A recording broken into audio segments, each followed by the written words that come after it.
மூழ்கினான்.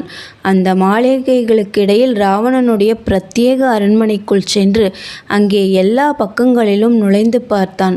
இது ஸ்வர்க்கமோ இல்லை தேவலோகமோ என்று ஆச்சரியப்படும்படியான அலங்காரங்களும் தங்கமும் வெள்ளியும் தந்தமும் இரத்தினங்களும் முத்தும் மிக நுண்ணிய சிற்ப வேலை செய்த கம்பளங்களும் சித்திர வேலை பண்டங்களும் கண்டான். மத்தியில் புஷ்பக விமானத்தை பார்த்தான்.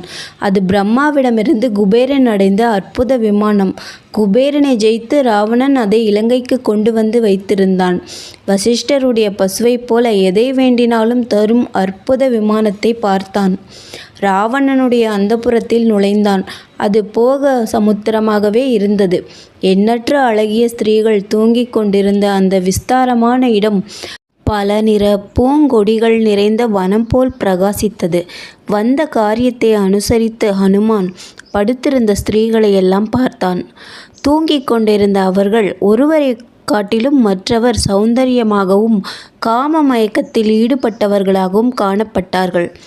எல்லோருமே சந்தோஷமாகவும் சம்மதமாகவும் இருந்த காட்சியை மாருதி அங்கே பார்த்தான். ராவணனுடைய காமரூப சக்தியும் பௌருஷமும் அந்த திவ்ய சௌந்தரிய ஸ்திரீகளை முற்றிலும் வசப்படுத்தி இருந்ததை கண்டான். இந்த மாதர் கூட்டத்திலே சீதை இல்லை என்பது நிச்சயம். அவள் ஒரு நாளும் அரக்கனுக்கு வசப்பட்டிருக்க மாட்டாள் அல்லவோ? அவளை இங்கே நான் தேடுகிறேனே, நான் எவ்வளவு பெரிய பைத்தியக்காரன்! சீதை இவர்களுக்குள் ஒருத்தியாக இருக்க முடியாது என்று தீர்மானித்தான்.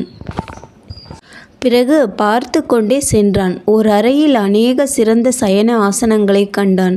தந்தமும் தங்கமும் வைடூரியங்களும் இழைத்த பல அழகிய மஞ்சங்களுக்கிடையில் ஒரு மிகச்சிறந்த கட்டிலை கண்டான். அதன் மேல் மேருமலை படுத்து தூங்குவதைப் போல படுத்திருந்தான் ராவணன். அந்த அரக்கனுடைய வடிவத்தின் கம்பீர அழகும் பொலிவும் ஹனுமானை ஒரு கணம் நடுங்கச் செய்தன. ஒதுங்கி நின்று பார்த்தான். யானை துதிக்கைகளைப் போன்ற கைகளும் மார்பில் ஐராவத யானையின் தந்தத்தால் குத்தப்பட்ட காயக்குறிகளும் உடம்பில் இந்திரனுடைய வஜ்ராயுதத்தாலும் விஷ்ணு சக்கரத்தாலும் உண்டான வடுக்களும் பார்க்க பார்க்க அரக்கனுடைய அழகு மாருதியின் மனத்தை கவர்ந்தது.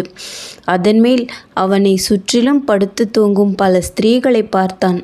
கீதம் பாடிக்கொண்டே தூங்கி போன ஸ்திரீகள் அவரவர்களுடைய வாத்தியங்களை கட்டிக்கொண்டு அப்படியே மயங்கி கிடந்தார்கள். அப்பால் ஒரு திவ்ய மஞ்சத்தின் மேல் ஒரு ஸ்திரீ படுத்திருந்ததை கண்டான். அந்தப்புரத்து தலைவியாக விளங்கிய அவளுடைய அவயவ அழகும் முக லட்சணமும் கண்டு இவளே சீதை என்று அனுமான் ஒரு கணம் சந்தேகித்தான். முகத்தில் உத்தம குணங்களை கண்டான். கண்டுவிட்டேன் சீதையை என்று குதித்தான். அடுத்த கணம், சி, இது என்ன